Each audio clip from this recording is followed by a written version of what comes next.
o investimento que foi feito em mim para que eu estivesse aqui. Eu não falo apenas em termos de pagamento de passagem, eu falo em termos do pastor Renan com o Davi e o Antônio irem até Natal me pegarem, voltarem para cá no mesmo dia, gente, e ainda aceitarem os termos que eu apresentei, sabe, que ter que voltar ainda hoje à noite, na verdade voltar não, ir para São Paulo, onde eu tenho um compromisso de pregação amanhã, toda essa mobilização para me ter aqui uma noite, e somada a isso, as expressões de amor que eu recebi aqui, de pessoas que me conhecem melhor do que amigos do Rio de Janeiro até mesmo me conhecem, tudo isso é muito comovente. Eu confesso que eu estou aqui assumindo o púlpito da igreja mais uma vez, muito comovido, encorajado, em dias que não têm sido fáceis exercer o ministério, são temores de todos os lados, medo de sucumbir, medo da minha própria vida, medo de ser torturado. Quase morri esse ano numa operação da Polícia Civil no Rio de Janeiro, na nossa favela. Um policial foi morto com um tiro na garganta. A culpa foi imputada ao tráfico. A morte aconteceu na nossa comunidade. Houve um cerco de 11 dias na favela do Jacarezinho, sem que os moradores pudessem falar. Eu tive que ir para a favela, tive que estar no meio do confronto, barricadas, ruas vazias, pistola para todo lado, sabe, caveirão entrando, vem por aqui, vem por lá, o caveirão está não sei aonde, aí de repente vem um helicóptero, dá um rasante e desfere uma rajada de tiro de fuzil a 5 metros de mim. De você dando entrevista ao vivo para emissora de televisão com a perna tremendo, literalmente tremendo.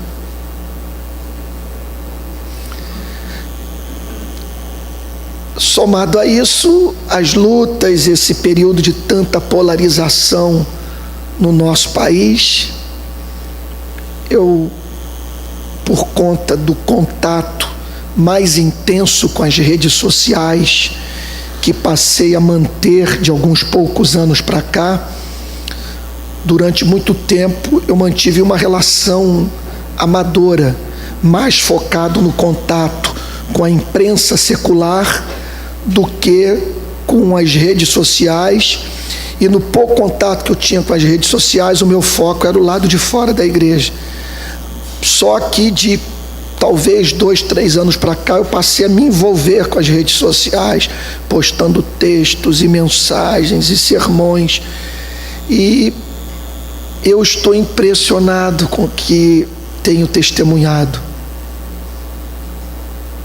Eu não sei o que está sendo pregado nas igrejas, estou em dúvida, porque eu nunca vi tanta estupidez, tanta falta de respeito, tanto extremismo, tanto pré-julgamento.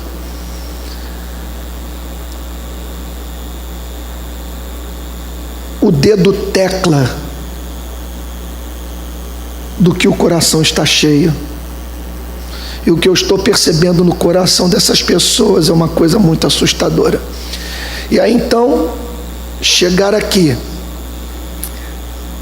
no momento do meu ministério, em que pessoas não querem me ver por perto, porque estão convencidas que eu sou um marxista infiltrado no protestantismo brasileiro, receber essa acolhida, me sentir amado e não objeto de preconceito, me é muito caro. Muito obrigado, pastor Renan, estou me sentindo muito honrado e feliz pela incumbência de poder, daqui a 1h e meia aproximadamente, trazer para a igreja uma mensagem expositiva e, antes disso, falar sobre a teologia de pregação de Martyn Lloyd-Jones. É um tema que me é muito caro, porque Martyn Lloyd-Jones é a maior influência da minha vida. Há homens que rivalizam com ele. Eu não chegaria nem ao ponto de dizer que ele é a maior mente da história do cristianismo que eu pude conhecer. Eu não creio nisso. Mas a presença dele na minha vida é maior do que a presença de qualquer outro pregador. Tem horas que eu não sei se o que eu estou falando é meu ou dele. Em não poucas ocasiões eu estou pregando e me vem o seguinte pensamento à cabeça: isso é plágio? Devo mostrar a fonte? Porque eu estou imerso nele há muitos anos. Eu acho que se você me mostrar um texto dele, sem me dizer que é do grande pregador galês, eu vou poder identificá-lo. Eu vou poder dizer, isso é de Martyn Lloyd-Jones, porque o estilo dele, para mim, é inconfundível. Eu leio, eu acredito há mais de 30 anos. Mas leio e o releio. Aprendi com ele a saber aquecer o coração, a importância de, em momentos de abatimento, de desencorajamento, de depressão espiritual, você saber aquecer o coração a fim de provar das afeições religiosas de Jonathan Edwards. E ele dizia que não conhecia tônico espiritual maior na vida do que a leitura de Atos dos Apóstolos. Sua opinião era que ler Atos representava ministrar alimento sólido para o coração, ter a mente iluminada, a vida espiritual renovada. Bom, eu poderia dizer que ao lado da leitura das Sagradas Escrituras, não sei se há nada que me abale mais emocionalmente, me faça cair de joelhos, desejar Deus, viver para a sua glória, do que a leitura de Blaise Pascal, de Jonathan Edwards e do grande Martyn Lloyd-Jones. E sua influência é especialmente importante na minha vida, na área da pregação. Eu o imito. Às vezes eu estou pregando, eu fico pensando o seguinte, como fazer igual a ele? E quem o conhece perceberá uma série de características suas na minha forma de argumentação, de lidar com o texto. Eu aprendi a pregar expositivamente com Martyn Lloyd-Jones. E o que me encanta na sua pregação, vamos lá, eu vou tentar arrumar os pensamentos sem seguir uma ordem de importância, mas a partir do que eu vi no ministério dele, dizer o que pude encontrar na sua mensagem, que tanto impacto causou na minha vida, como na vida de J.I. Packer. Ele conta que nas vezes que ele visitou a capela de Westminster para ouvir Martyn Lloyd-Jones, havia uma atmosfera de glória na igreja.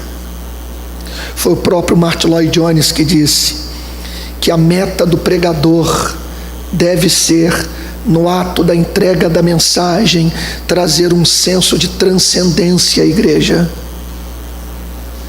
de maneira que as pessoas sejam tomadas por encanto, amor e louvor, palavras dele.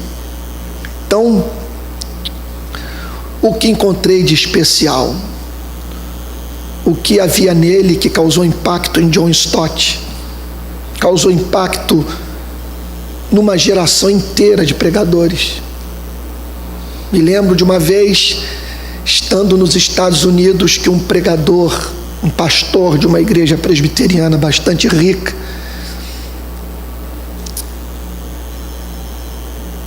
tentou meio que, até onde eu pude perceber,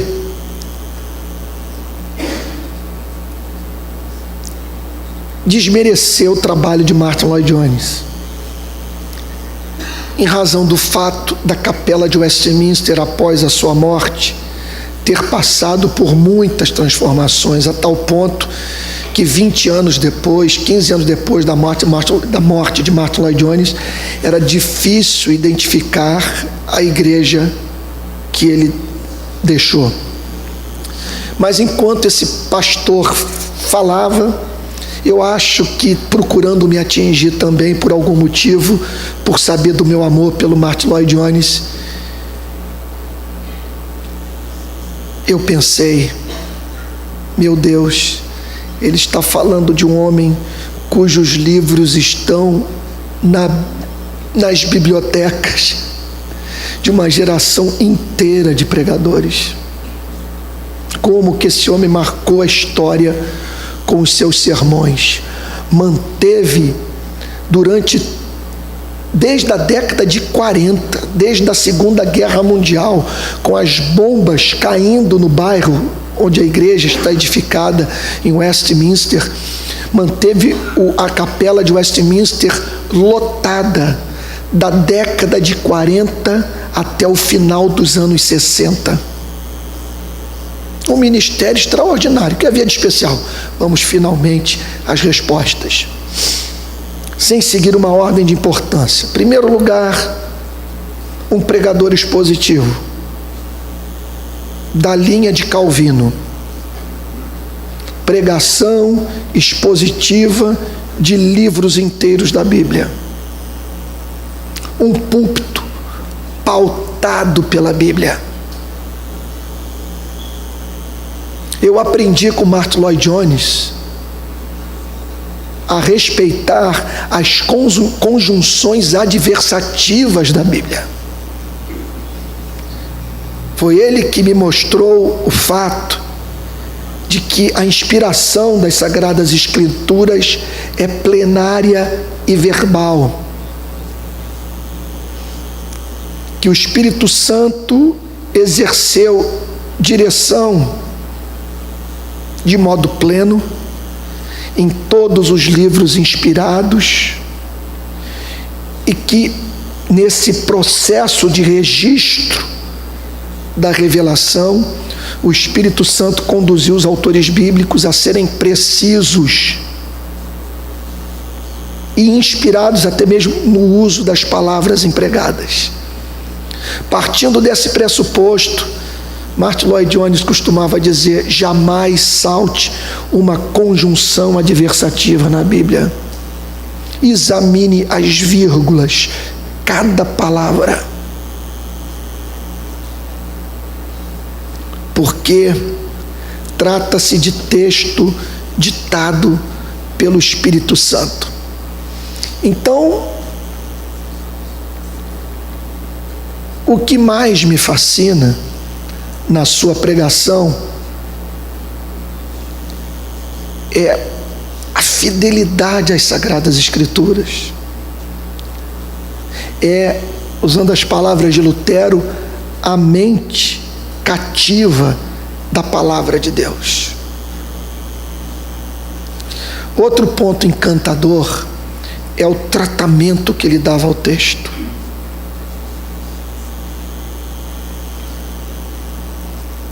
Revelando preocupação precípua de deixar o texto falar, mesmo quando ele era forçado a dizer: É isso que as Sagradas Escrituras ensinam, e não me peçam para lhes explicar por quê, porque eu não tenho resposta.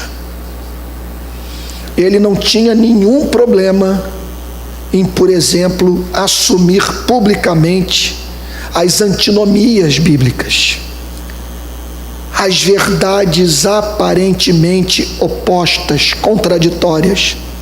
Ele chegava ao ponto de declarar: eu não sou filósofo, eu sou expositor das Sagradas Escrituras. Não fui habilitado por Deus a compreender todas as coisas, mas tão somente apresentar o que as Sagradas Escrituras ensinam. Ao mesmo tempo, uma pregação expositiva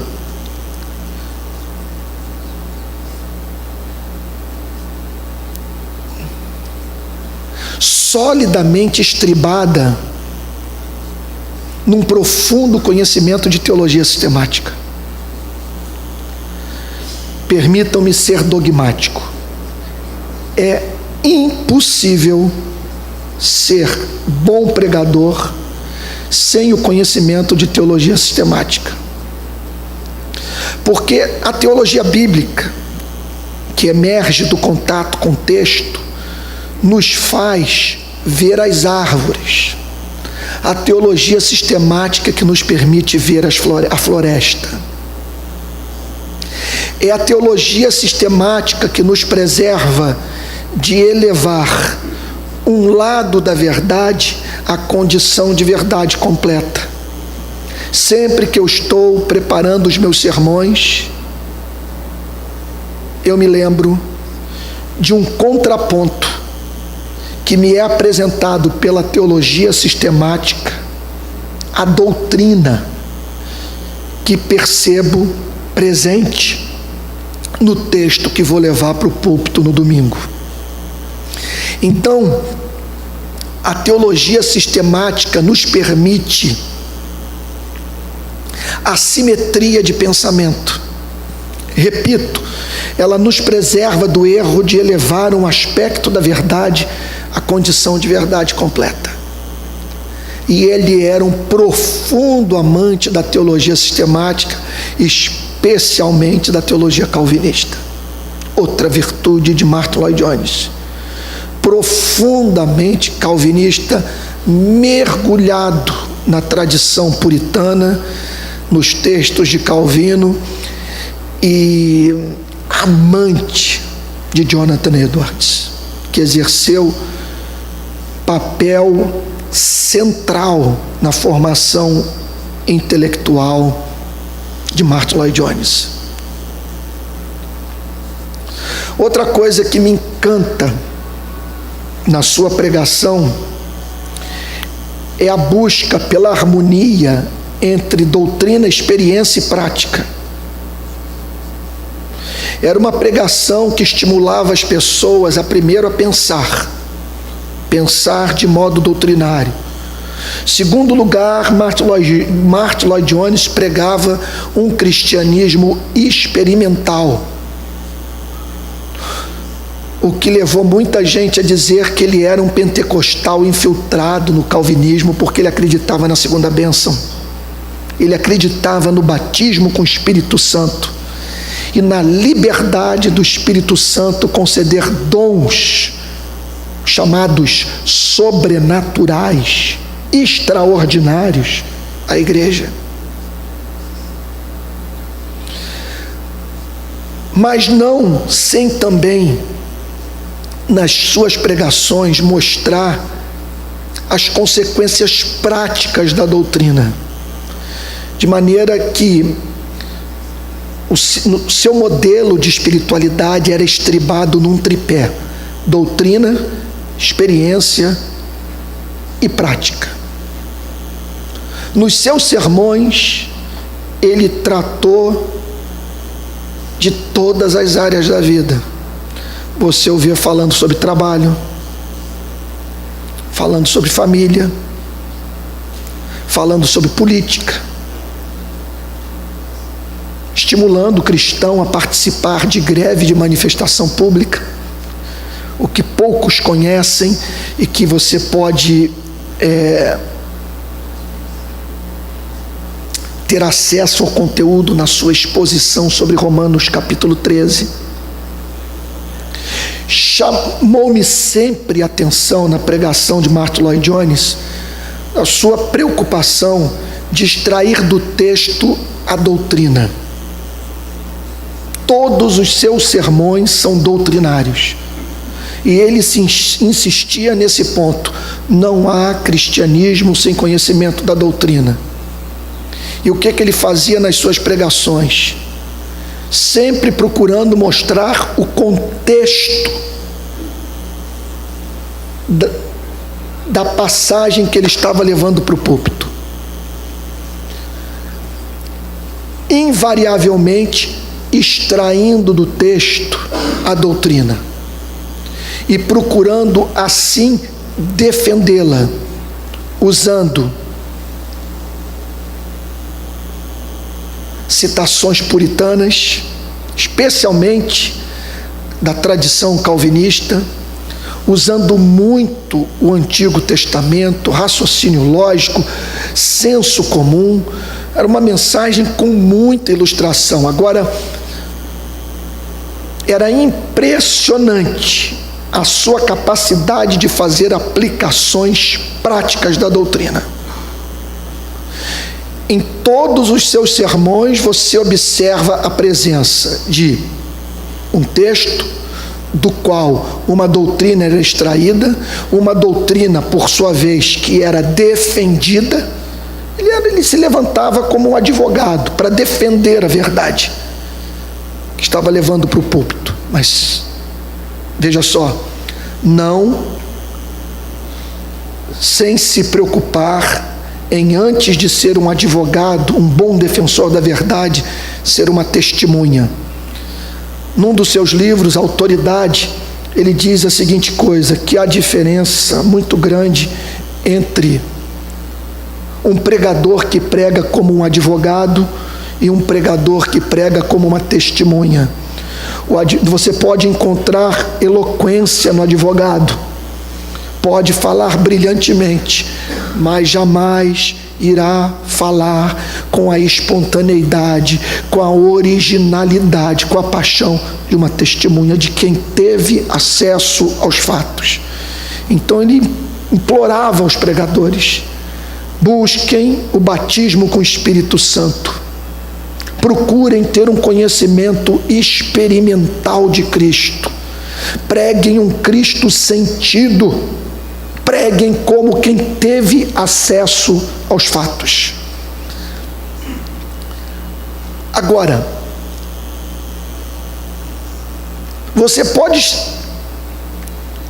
aprender a técnica de Martyn Lloyd-Jones. Ele seguia a tradição puritana, não inventou nada. A dificuldade que nós encontraremos é a de conseguir fazer as aplicações práticas da verdade que ele conseguia. Aí ele revelava uma perspicácia, uma sabedoria impressionante, a tal ponto que a sua pregação criava um senso de inevitabilidade. O que eu estou querendo dizer com isso?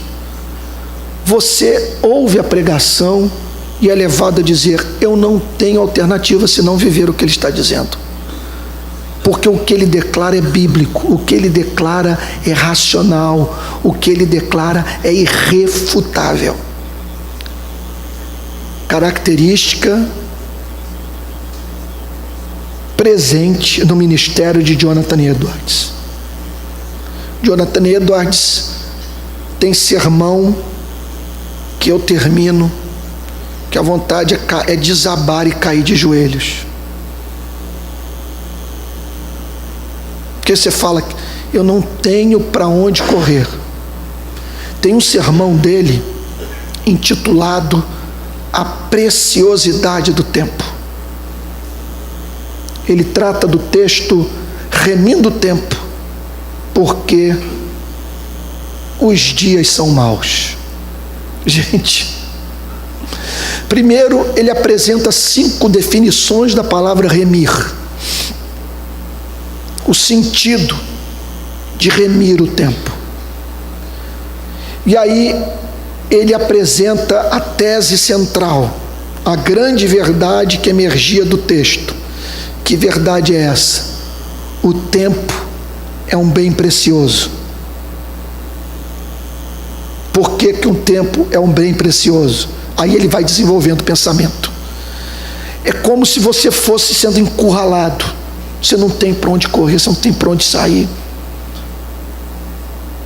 Sabe, eu fico imaginando até uma pessoa que não gosta da sua teologia, que tem a raiva dele, o inimigo, mas ouvindo aquilo e dizendo: eu não tenho o que fazer, exceto me sujeitar ao que ele está propondo. Porque ele diz o seguinte: vamos pegando por esse sermão, a preciosidade do tempo. O tempo é um bem precioso. Ponto número 1, porque a sua felicidade nesta vida e na vida vindoura depende do aproveitamento do tempo. Ali você já leva uma pancada. Se eu quero viver uma vida próspera, se eu quero viver uma vida decente, se eu quero ser salvo, eu tenho que aprender a usar o tempo para obter riquezas nesse mundo e na vida vindoura. Primeira pancada. Depois ele vai para o segundo ponto. O tempo é um bem escasso. Nós o temos em pouca quantidade. Aí ele vai desenvolvendo o pensamento. Peito vai apertando. Aí ele vai para o terceiro ponto. O tempo é um bem escasso e ninguém sabe o quão escasso é em sua vida. Você termina o sermão convicto do fato que a vida é dura, curta, incerta. E quando ele diz: o tempo é um bem que Deus oferece diariamente a nós. Se nós o tomamos, ele é nosso. Se nós não o recebermos, o perdemos para sempre. Acabou. Você desmonta, você cai de joelhos. Porque a mensagem é bíblica, a mensagem é lógica, a mensagem é racional.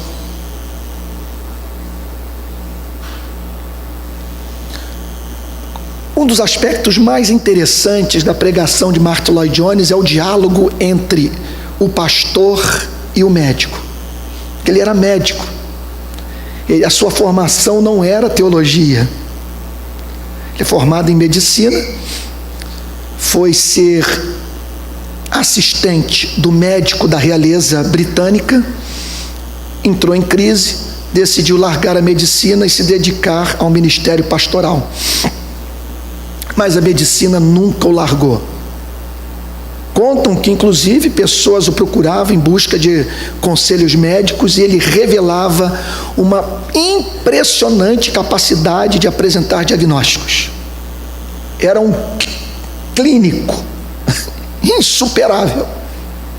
Mas ele via também a importância de usar os princípios na medicina, na pregação, na teologia, no aconselhamento pastoral. Um princípio, por exemplo, ele dizia o seguinte: jamais mantenha os seus olhos postos nos sintomas. Procure conhecer as causas.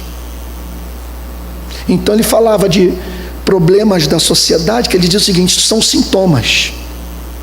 A causa, que deve ser objeto da preocupação da igreja, é outra. Uma outra coisa que eu aprendi com ele, tirada da medicina, ele diz o seguinte: sempre que você se deparar com algo nas Sagradas Escrituras, seja na doutrina, seja na ética, seja no exame de um texto da Bíblia obscuro, procure se afastar dele, mas de uma tal maneira que você possa se aproximar do problema ético, da questão doutrinária ou da passagem bíblica progressivamente, de modo que você se aproxime do problema a partir daquilo que você sabe que é absolutamente certo. E ele usava nas suas pregações o método clássico da Reforma Protestante, que é a Bíblia ser intérprete da própria Bíblia, nunca, portanto, permitindo contradição. Ele admitia antinomia. Por exemplo, quando o texto diz, na primeira epístola de Paulo a Timóteo, que Deus quer, primeira epístola de Paulo a Timóteo, capítulo 2, que Deus quer que todos os homens cheguem ao pleno conhecimento da verdade. E ele era um predestinacionista. Ele diz o seguinte: eu não tenho como explicar, ninguém jamais explicou, tudo que eu sei é que a Bíblia diz que ele quer, mas que ele não salvou a todos. Eu não sou filósofo, sou teólogo, sou pregador. Meu trabalho é expor o conteúdo das Sagradas Escrituras e não esperar compreender para crer. Eu creio por força da veracidade daquele que comunica a verdade a mim. Então, não via falando sobre si mesmo no púlpito, se elogiando. Não me lembro de ter lido pregação de Martyn Lloyd-Jones na qual ele falasse sobre as filhas ou sobre o seu casamento. Ele subia ao púlpito obcecado pela ideia de sumir para que Cristo se manifestasse. Ele amava contar a história de dois pregadores, de dois homens que foram a Londres ouvir dois pregadores. E foi o que eles fizeram. De manhã ouviram um, à noite ouviram o outro. Comentário no final do dia. Como é que foi a pregação? Então, o que eles disseram? De manhã nós ouvimos uma maravilhosa pregação, a beleza de uma exposição bíblica. E à noite nós vimos como que Jesus é maravilhoso. Aí Martyn Lloyd-Jones insistia: essa é a meta. Não é a apresentação de uma grande peça de oratória, mas é diminuir para que Cristo cresça e todos ficarem encantados na exposição bíblica com a beleza de Jesus. Então esse é Martyn Lloyd-Jones. Não o vejo com comportamento estúpido. Era a arte de pregar a palavra de Deus com elegância.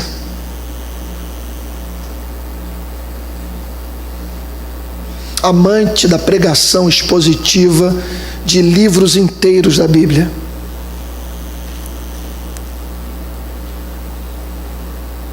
O que fez, portanto, com que ele deixasse um legado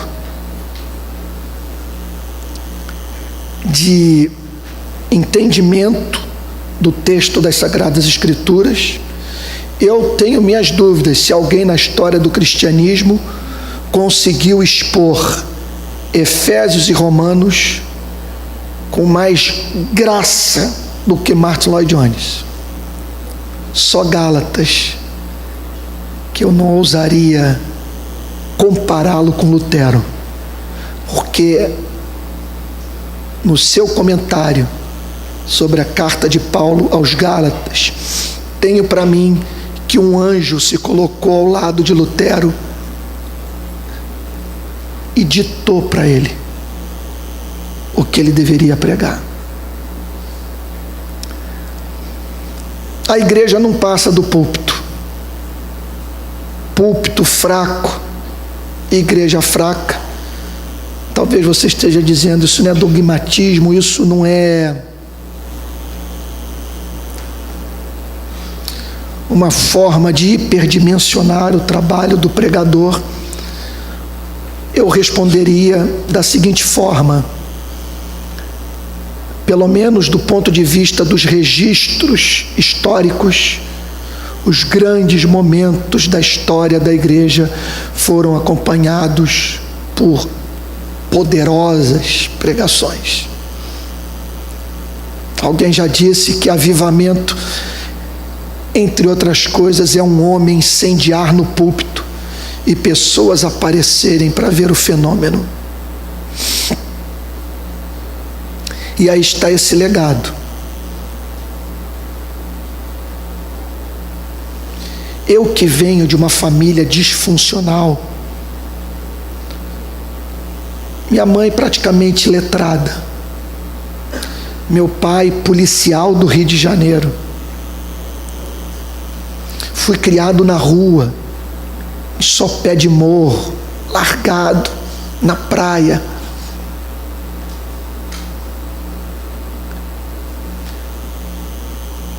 De maneira que, quando eu me converti, Deus passou a dispor de um material muito variado. Eu vim muito quebrado, muito sem disciplina pessoal. Eu não me recordo dos meus pais me pedirem para ir à escola. Eu não me recordo dos meus pais me auxiliarem na confecção de um trabalho qualquer passado pelo professor. Não me recordo dos meus pais responderem uma só questão de sala de aula. Não tinham condição de fazê-lo. Martin Lloyd Jones virou um pai. De certa forma, ele supriu essa lacuna na minha vida. E ajudou, talvez, o fato dele lembrar muito meu avô. Calvo, pele muito branca, meu avô português. Lembra muito a família da minha mãe.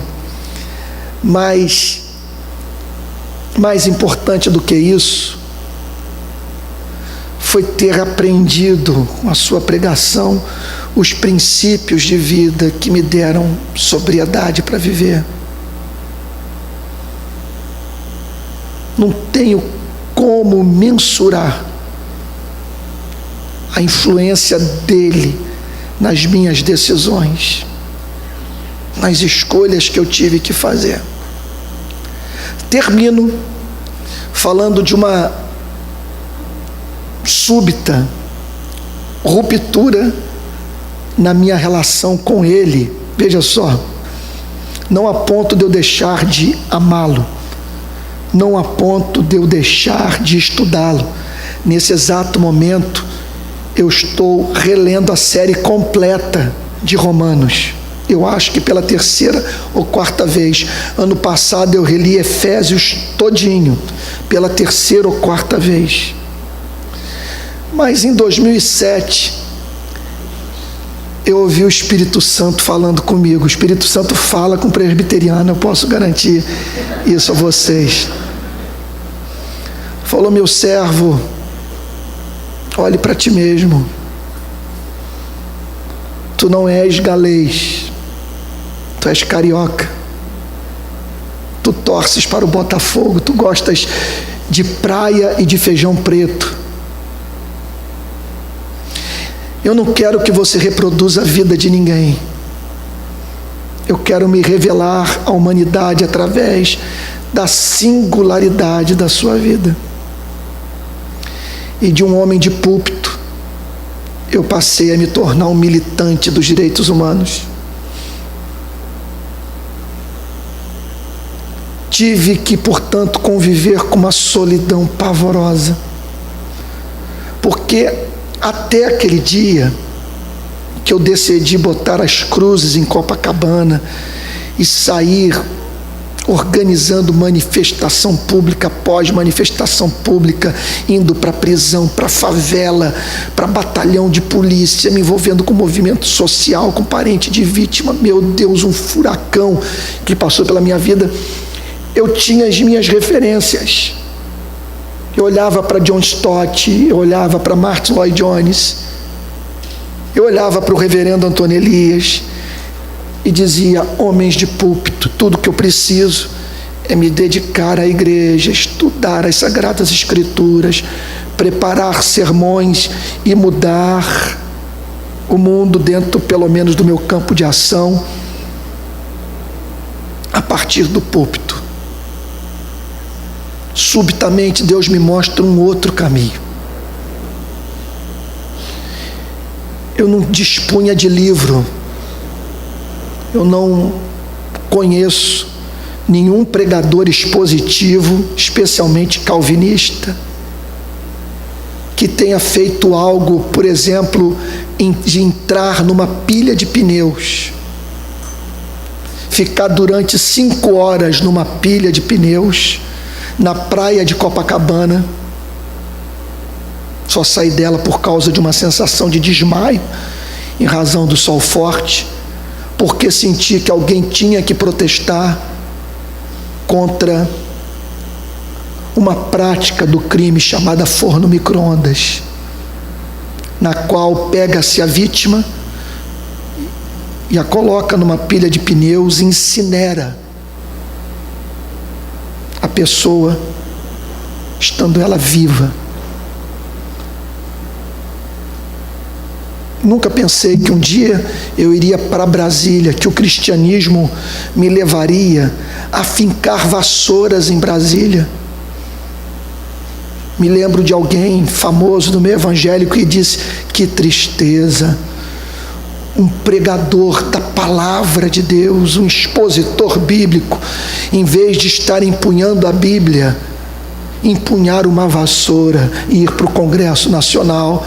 Mas eu estava louco. Eu não precisei esperar a Lava Jato para saber que tudo tinha desandado. Em 2011 eu fui para lá protestar contra a corrupção na esfera pública e dizer que teria que haver uma limpeza nesse país. Portanto, amor sim, encanto sim, gratidão sim, mas imitação que me despersonalize e que me impeça de ser eu mesmo, não. Portanto, Ele vai me acompanhar até o túmulo. Ele está dentro de mim. Ele fala por mim. Acho que ele nunca poderia imaginar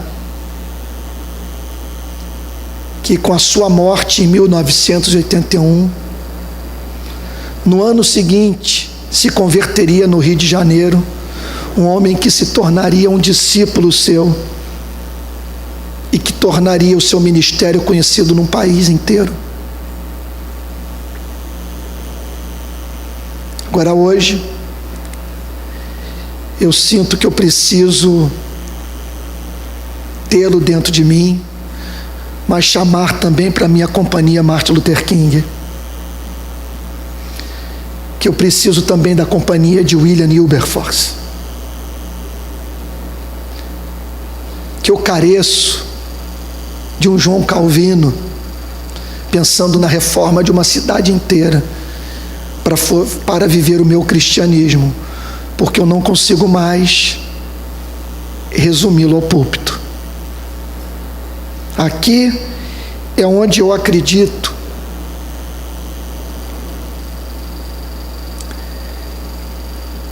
que eu ponho em prática o dom mais evidente que eu mais amo da minha vida. mas aprouve a Deus me chamar para viver a minha própria história. E isso está me fazendo um bem imenso, porque depois de 25 anos de convertido, pela primeira vez, eu passei a ver a palavra pobre na Bíblia.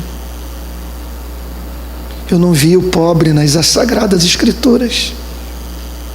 Alguma coisa me impedia de compreender que faz parte da ética cristã o amor político, a defesa dos direitos humanos, combate à desigualdade social. De maneira que hoje, o que eu espero é que, quem sabe, surja no nosso país uma nova geração de pregadores, homens de púlpito, que se preparem para a pregação, mas que tenham vida pública, que conheçam a miséria,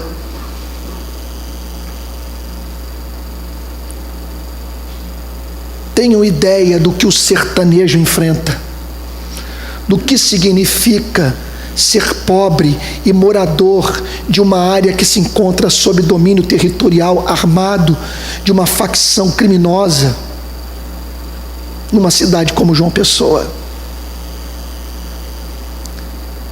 De modo que nesse lugar eu não esteja falando sobre sexo dos anjos, mas trazendo uma mensagem que povoa os céus e que traz os valores do céu para a terra. Deus abençoe. Renan, se quiserem que eu responda alguma questão, também estou à disposição. Se tiver que terminar agora, também posso terminar. Passa a palavra aí para os irmãos. Muito obrigado pela atenção. Não vi ninguém dormindo, todos com os olhos voltados para cá. Foi uma honra. Que Deus abençoe.